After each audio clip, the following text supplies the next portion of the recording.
The most dangerous power in this world is the power you cannot see.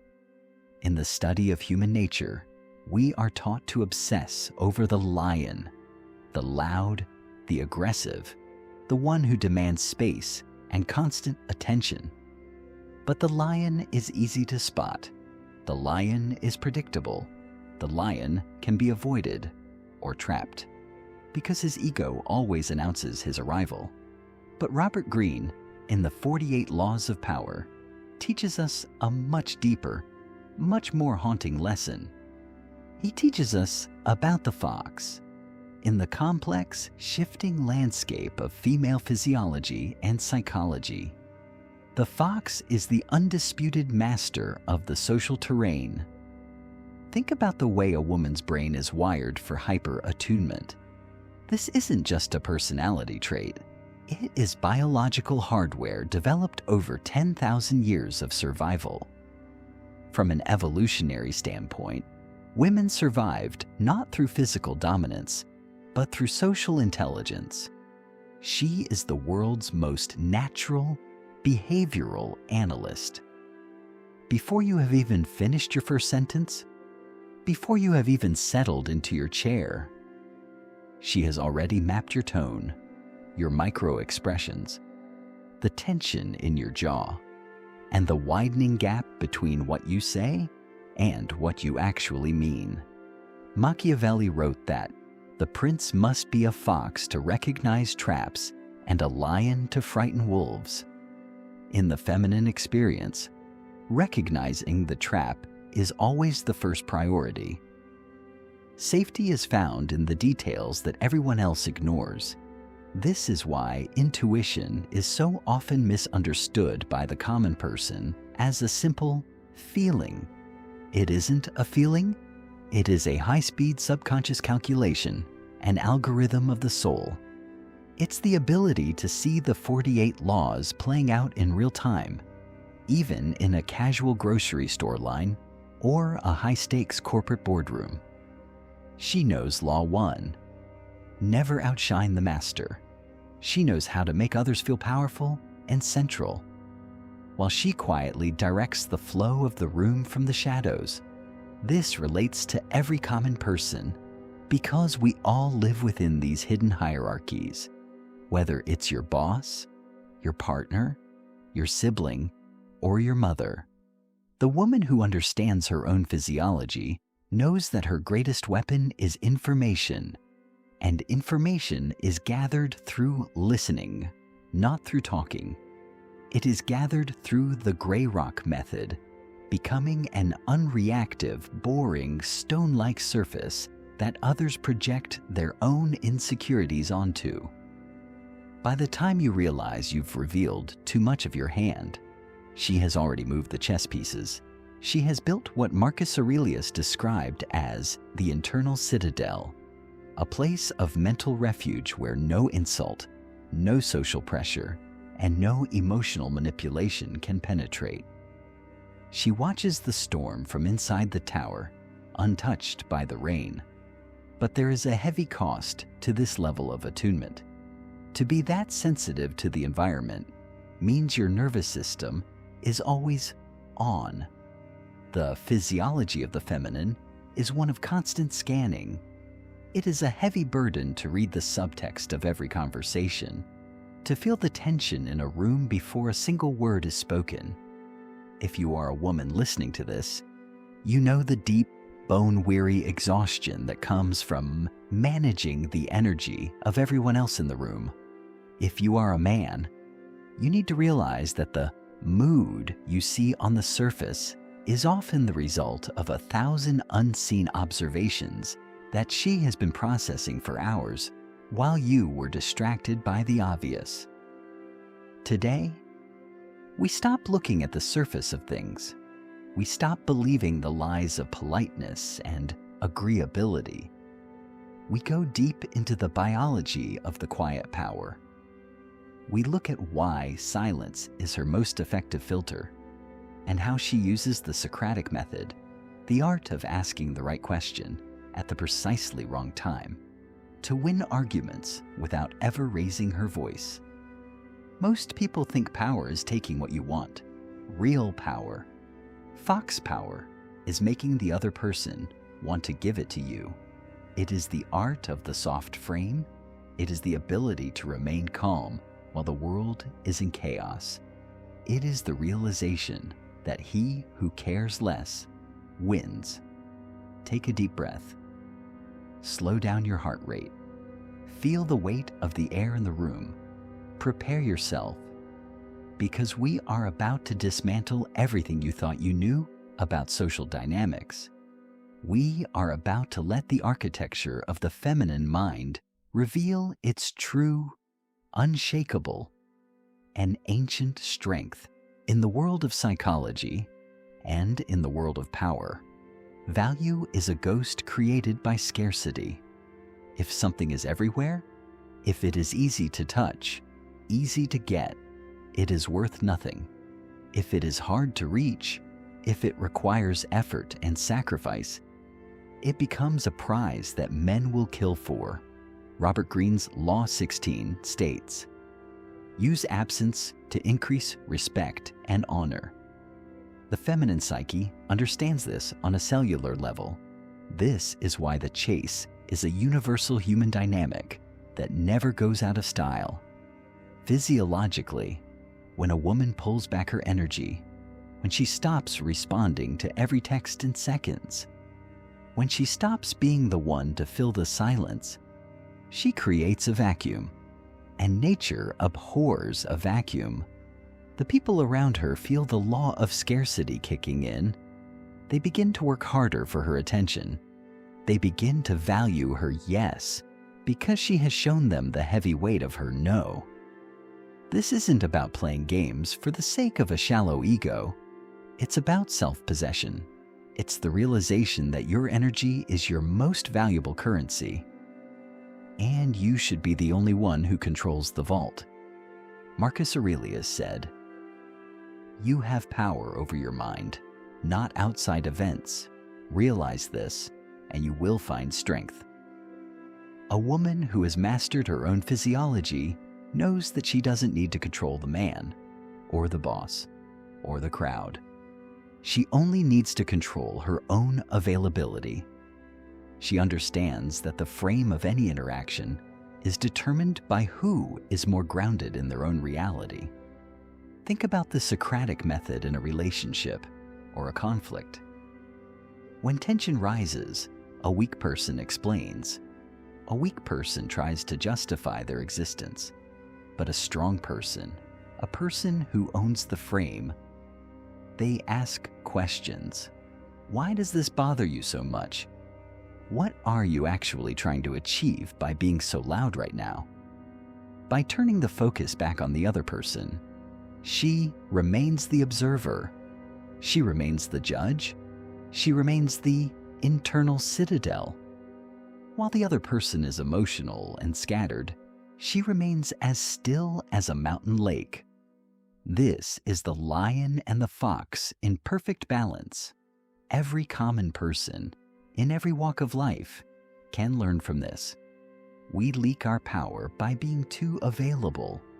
We leak it by explaining ourselves to people who don't deserve an explanation. We leak it by apologizing for things that don't require an apology. If you want to be respected, stop being an open book. Start using ellipses in your life.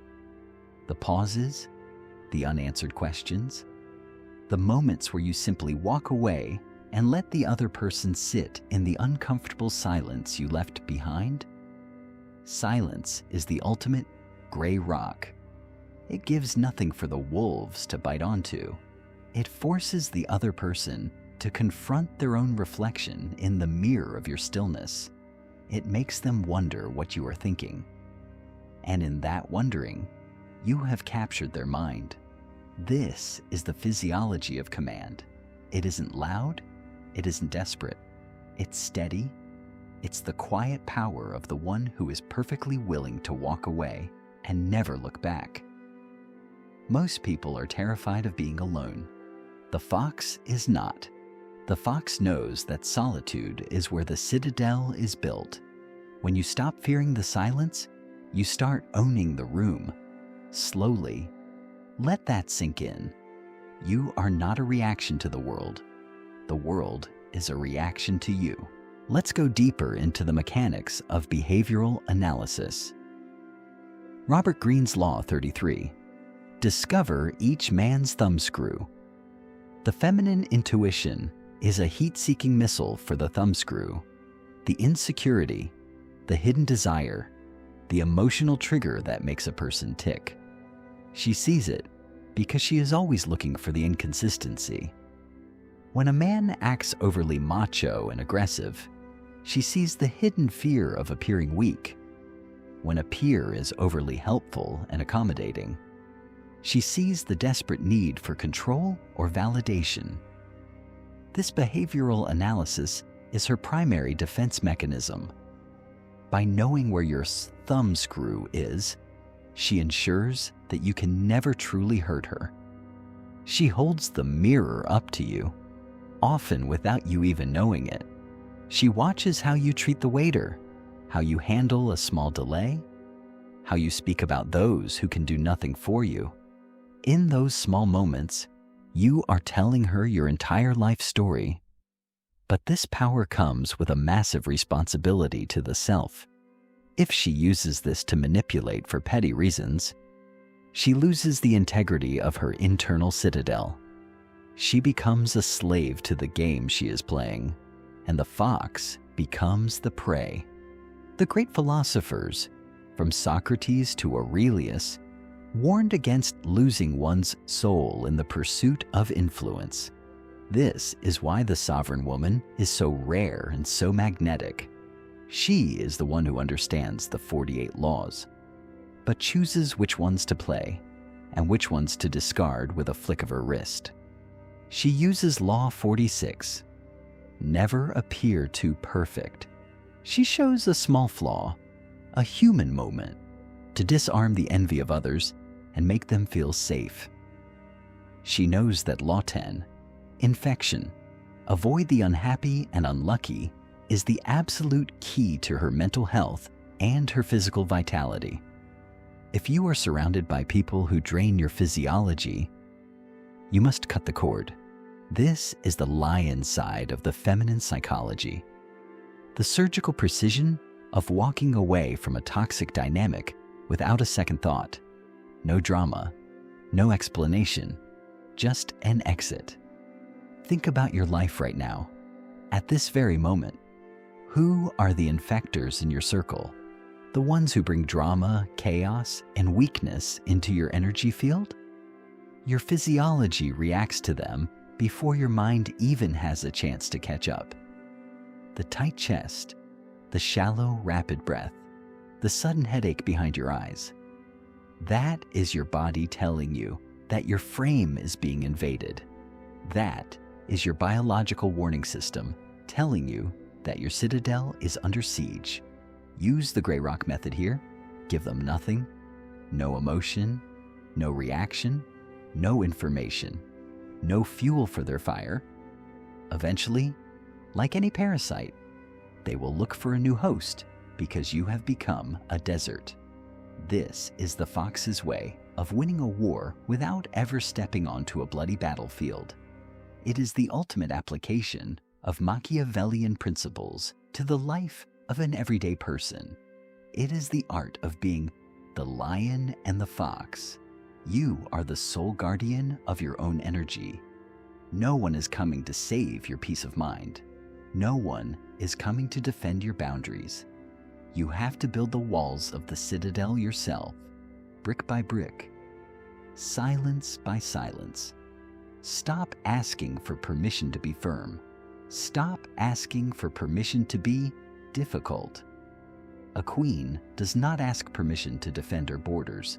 We come now to the deepest layer of all, the layer of the sovereign. Every person's life, no matter how common, is shaped by the women who raised them, taught them, or loved them. And at the heart of that influence is the ability to nurture or destroy.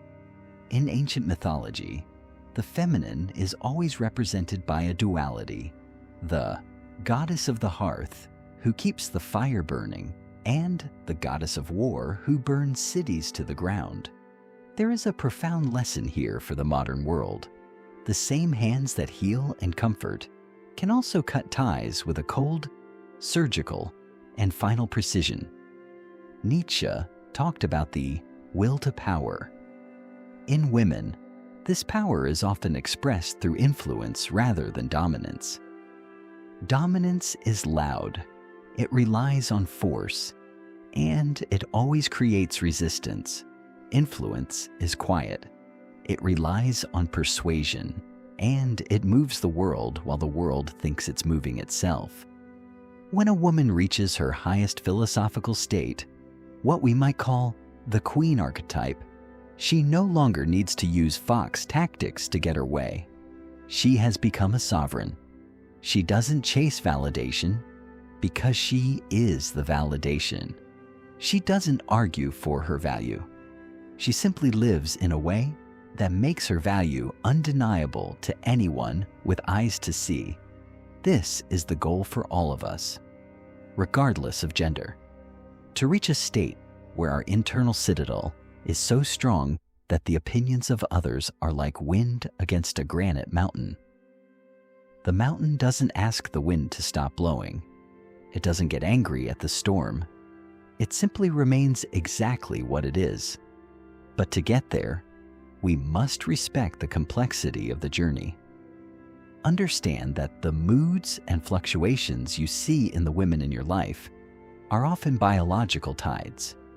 They are shifts in a highly sensitive system that is tuned to the environment in a way most people will never experience. It is a gift and a curse. Instead of judging the tide, learn to swim with it. Instead of fighting for the frame, learn to respect the person who holds it. The greatest power a person can have is the ability to provide a safe container for complexity. When a woman doesn't have to be the fox just to survive, when she doesn't have to gray rock just to protect her peace from the loud and the foolish, that is when the true strength of her psychology is revealed to the world. She becomes a builder of civilizations. She becomes a visionary of the future. She becomes the force that turns a house into a home and a simple idea into a lasting legacy. Look at the women in your life with new eyes today. Don't see weakness where there is actually deep strategy. Don't see irrationality where there is actually deep, ancient, and lightning-fast intuition. And for the women listening to my voice, own your frame, respect your silence, guard your citadel with everything you have.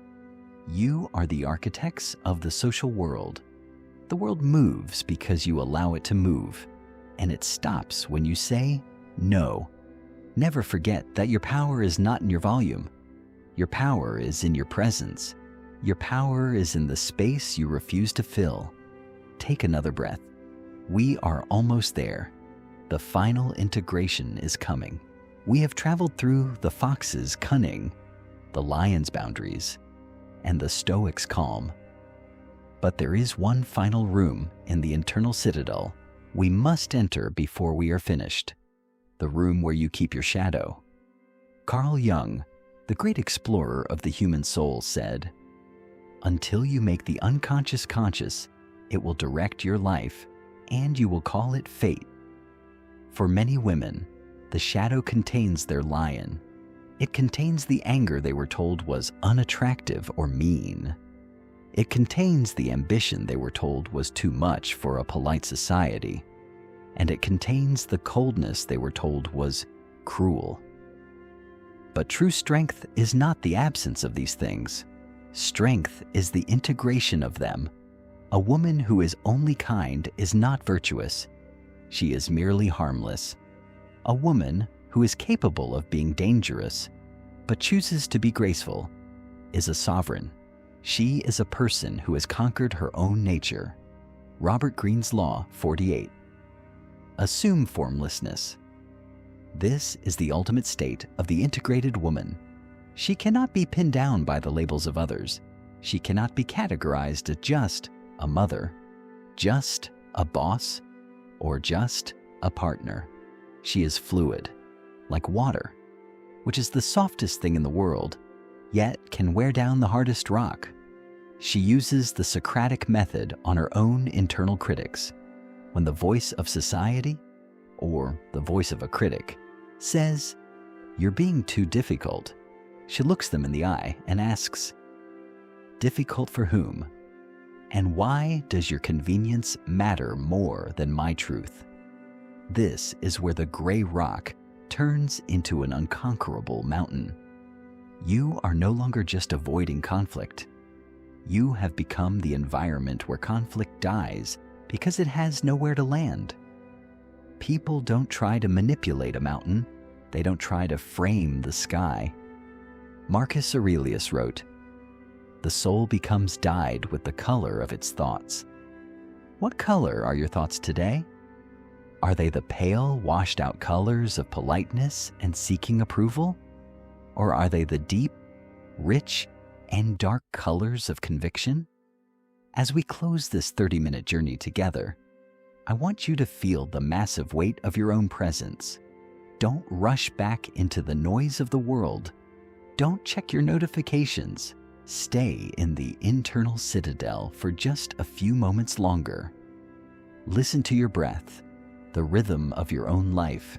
Feel the fox in your intuition, sharp and ready.